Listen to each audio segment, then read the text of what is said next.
Well, some of you might have seen the title of this video, and I bet you guys are wondering, Britton, what the hell are you going on about this time? Well, hopefully I can explain to you. Hello everyone, Britton here, also known as Some Okie Dude, and I am back today with a rant, ramble, discussion type of video that I'm hoping that will spark some conversation and maybe will get people thinking, is what I'm hoping to do. This thing I'm going to be talking about today is something that I've been wrestling with for a few years now, even before I got on YouTube.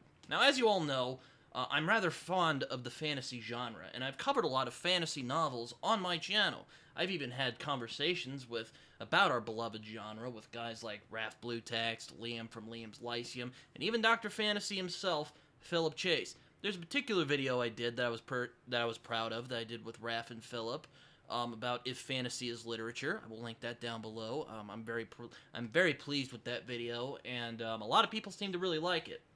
But there have been times where I've sat back and I worry that the fantasy genre is where I'm reading it and it feels like I'm reading the same thing over and over again. Now, I understand people have things that we like. There are the tropes that we like, there are the settings that we like, but I like to challenge myself. I like to be challenged by a fantasy novel. I don't like reading, and just literature in general, I don't like reading the same thing over and over and over again. I mean, of course, I guess that could be sort of oxymoronic, because, I mean, there are a lot of genres that have similar tones, but as a friend of mine once told me, you can only write something the one way, your way, the only way you can write it. So, there you go, there. But going back to topic, there are points where I feel like I'm reading the same thing over and over again, and I bet I'm going to get a couple of snarky comments that'll just be like, well, you should read more fantasy then. Well, okay, I get that, but this is something I've been... Hear me out. So, I suppose one of the questions I would like to address today is... Has fantasy gotten stale? I think it would be safe to say that J.R.R. Tolkien and Robert E. Howard are the most influential writers in the fantasy genre. At least the modern epic fantasy genre that we know and love today. I mean, I know I'm probably going to get in the comments, people are going to be like, what about Lord Dunsany? What about the people from Weird Tales, of which Robert E. Howard is a part of? What about the Iliad? What about the Odyssey? What about the Epic of Gilgamesh, the Aeneid? I could go on. Beowulf. I'm going to give Philip a bone here. Beowulf. And don't get me wrong, there are a lot of those. And I'm just trying to keep things simple here. So much of our modern epic fantasy, as we know it today, has been touched by these two men. Even if more modern readers don't always see it, because, when you go on YouTube and stuff, most of the time people bring up about the impact of George R. R. Martin or Joe Abercrombie. And there are some I have noticed who don't even really seem to realize that they were inspired by Tolkien and Howard. I mean, very much, as I like to say, Game of Thrones is practically the Watchmen of epic fantasy. It basically dismantles the entire concept of epic fantasy as we know it today. And these are series that I am fans of, so I'm not saying I am against this model of fantasy, but I've noticed that as I keep reading fantasy, that the genre keeps falling back to these certain tropes, like pseudo-medieval settings, knights, wizards, the chosen ones, kings and queens, and so on. And while tropes are not bad, and tropes are used for a specific purpose most of the time, but when they're used too much, they can become rather stale. And it's even worse when people begin to think that's all fantasy is, because for my money, that is not what all fantasy is. But this worry about fantasy being unable to move past the influence of Tolkien and Howard led me to do some research on the topic of the history of the fantasy genre as we know it. And I found some pretty interesting stuff about that. And this is something I've been doing for the past several years. This is not something I've started doing recently. I just decided to make a video about it recently, of course. I found people like J.G. Keeley, if you don't know who he is. He's a kind of cult figure on Goodreads. I'm sure if you read some of his reviews, there's probably going to be a majority of you who might get pissed off by some of his views. But when you get past the piss-offery, I find that there's a lot of... did I really just say that? Moving on. I think when you move past the getting angry at some of his opinions that we don't agree with, I think there's a lot of interesting stuff, and I think there's a lot of interesting opinions he has about the fantasy genre that, a lot of people don't see. He's kind of going off of the Moorcock tradition, the sort of epic poo tradition of trying to rebel against Tolkien and Howard's impact. Though Moorcock and Keeley really like Howard, so it's more about Tolkien than anybody else. And don't get me wrong, there have been many fantasy series that have been inspired by Tolkien and Howard, such as The Sword of Shannara, The Wheel of Time, and the Belgariad. Belgariad, I think is how it's pronounced. And after a while, like I mentioned earlier, you begin to see a pattern. And I wondered if this was all there was in the genre. So I kept going, and I ended up finding an antidote in that I read other fantasy stories. And I discovered a lot of new worlds that I hadn't thought about before. And I discovered a lot of stuff like Michael Moorcock and Fritz Leiber and Lord Dunsany, though I've still yet to read Lord Dunsany. The Worm Ouroboros, which Brian Bell, for some reason, read on his channel. Or, it was a part of a DNF channel. It was part of a DNF chat that he was doing. But I've noticed, I guess the point I'm trying to get at is that I've noticed, in traditional publishing that is, that we can't really seem to move past Tolkien, move past Howard, to realize that there is more ways to tell a fantasy story than what Tolkien and Howard did before. And don't get me wrong, Tolkien and Howard are great. I think they are very good at what they do. And they're very different, I should note. I think a lot of people tend to miss that, Howard was more about, adventure stories, and Tolkien was telling this epic that he just came up with because, well, he had survived World War I, and he was a literature professor, and, well, he got bored one day and created his own languages. I don't know. It's weird. I don't ask about it. I'm not an expert, but I'm just talking about what I've known. Do I think that fantasy is having an identity crisis? And what I mean by this is, do I think that fantasy is unable to let go of Tolkien and Howard and find new ways for fantasy stories to be told? Well, yeah, kind of. But it was for a while, but I think it's starting to change for a few reasons. And the first major one is that we've been seeing a lot of more unique voices take on the fantasy genre over the years, into taking the fantasy genre into different directions. People such as Neil Gaiman, China Mieville, Michael Moorcock, Jeff Vandermeer, though I haven't read Jeff Vandermeer's fantasy stuff yet. There's also people like George R. R. Martin and Joe Abercrombie who kind of took the ideas that Tolkien and Howard were playing with and showing how it could happen in a real world. Though I find with fantasy that it's kind of hard to make a fantasy world real because, of course, fantastical, means it's not real. It's in a exaggerated reality. But I digress. Another, I think, is one of the changes is the increasing diversification of the fantasy genre. And we're seeing different stories and different mythologies being played with aside from just, English, Irish, places in the Western Hemisphere, well, that's not right, the Western world, such as, Europe, Western European stuff. We're seeing stuff like Marlon James's Black Leopard, Red Wolf, which I think is one of the best fantasy novels that's been written in our century. And also Gaurav Mohanty's Sons of Darkness, which I have not read, but I really want to, though. And they're playing with mythologies and cultures that haven't really been seen in fantasy always. Well, except for, some racist stereotypes, which that's a whole other thing I don't want to get into right now. And then we see guys like the late Brian Catling, the Oxford professor who was an art professor and then for some reason decided to start writing fantasy novels.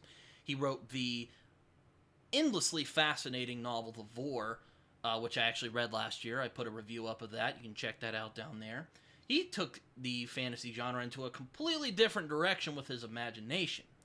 And I think that with these voices starting to show up, starting to show that there are different ways to write fantasy, I do think that we are seeing a change. I decided to even ask some people about my kind of queries if fantasy is in an identity crisis and if it's being able to move from Howard and Tolkien's shadow.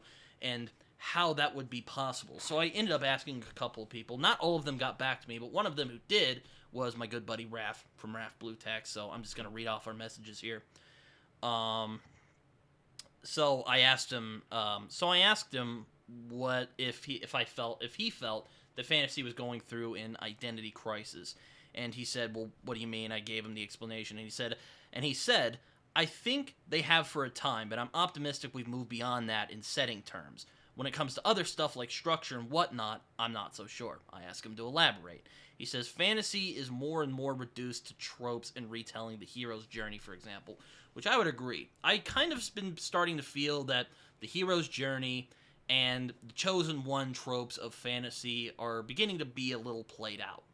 And I think that Raph is really onto something here, and I would say that I agree with him on that. But, let's continue on.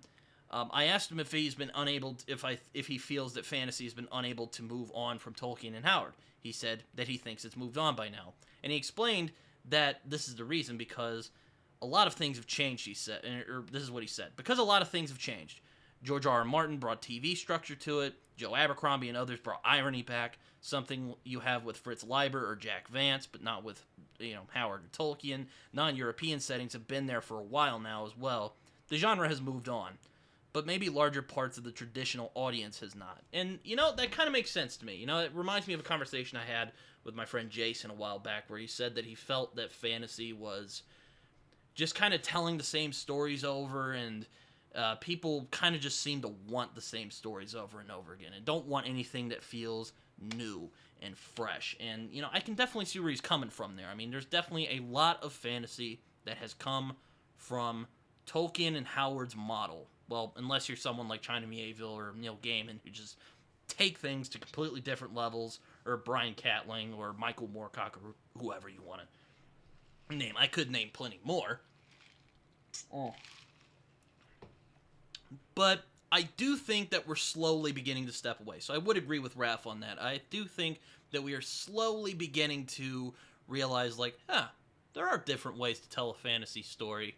And, I think that that's okay. We don't just need Howard and Tolkien to tell a great fantasy story. Don't get me wrong, I love Robert E. Howard and J.R.R. Tolkien. I think both of them are brilliant at what they do, and I think their impact on the fantasy genre will not be going away anytime soon. But I'm getting off on a tangent again. I also think the third reason that we're starting to kind of move on, in other words, is that I think the indie scene has also helped with this. If you don't know what I mean, the self-published indie scene, as people call it, have also helped with stepping away from Tolkien and Howard's shadow. And with the indie community, we've seen a lot of strange and really imaginative books that I really doubt we would see in mainstream fantasy. Now, admittedly, I still need to read a lot more indie fantasy. I'm actually about to start Philip Chase's book soon, so hopefully that'll be good. But I think that with this boom of indie publishing, we're seeing a lot of different takes on the fantasy genre. Now, some of them might be familiar, for sure. Again, I don't think that the impact of Tolkien or Howard is ever going to go away. I'm not saying that. I'm not advocating for that. This isn't fucking epic poo here we're doing. Now, I do think that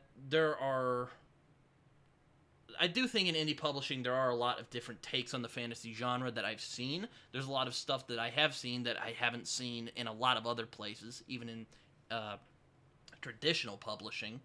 And I think there's also different styles that are being played with to boot. And there's also, like I mentioned before, the diversifying of different cultures being explored in fantasy, and that's happening both in indie and traditional publishing. And I actually think is leading fantasy into a fresher direction. It's leading it into a good direction, and I think that there's a lot of really great stuff you could read. Like I mentioned before, Black Leopard, Red Wolf, Perdido Street Station, The Vor, for that matter. There's probably others I can think of. Gentleman Bastards, even. Gentleman Bastards is not at all a traditional fantasy. It's more of a adventure tale, like something that Alexandre Dumas would have written back in that time period. But, I'm getting off topic here. Now, don't get me wrong, Howard and Tolkien's impact on the fantasy genre isn't going anywhere. and I am not saying they should be forgotten. As a matter of fact, I actually encourage people to check them out because I want people to see where fantasy came from. So, I also think it would be helpful for other writers of fantasy so that they're just not copying things that have already been copying from other things. I want people to have a well-rounded view of the fantasy genre, well, before they start writing in it, or even as they're reading it. I think it's also good to get out of that rut. If you're feeling bored with fantasy, I think there should be people who should point people to stuff like Perdido Street Station and the Scar, the Gentleman Bastard series, The Vor, Black Leopard, Red Wolf, stuff like that. I think there should be more well-rounded reading of fantasy on not just YouTube, but, anyone who reads. And, again, I'm not saying that Tolkien and Howard should be forgotten. I think they're great at what they do, and again, like I mentioned before, I think they're very important to understanding how fantasy has been impacted over the years. Their impact is huge. But I do think that it's good that we're not relying on their model quite as much as we once did. And I think fantasy is stronger for it. But again, I think it's good to know about Howard and Tolkien. That was a lot. Hope you guys enjoyed this video. It was a bit rambly. I apologize, and I hope that Raph is fine with me using his quotes. They are in context and stuff like that. I'm not trying to make him look bad. I do hope that he doesn't get mad at this video and make a response, because that would hurt my feelings. But anyway, I hope you guys enjoyed this video, and let me know your thoughts. I'd love to hear you guys' thoughts on this topic, because I feel this is something that isn't really talked about a lot. I am thinking of making a follow-up video to this. I might get some other people, and we might make a follow-up and just kind of discuss it and hear some other views on this subject. I don't know when or if I'm going to do that, but I think it would be nice to hear other people's perspectives on this. So if you guys enjoyed this, please comment down below and tell me what you think. Do you think that fantasy is in a rut, or do you think that fantasy is heading into the right direction? Yeah, I'd love to hear from you guys. Let's get to it. I hope you guys enjoyed this video. You can check me out on Twitter. You can also find me on Letterboxd and Goodreads, where I write reviews that are probably more coherent than the one you just heard right now. You can also find me on Discord. You can come talk to me. Like, subscribe, do all that stuff. Press that like button. As my buddy John Minton likes to say, it feels good. Anyway, hope you guys enjoyed this, and until next time, see you guys later.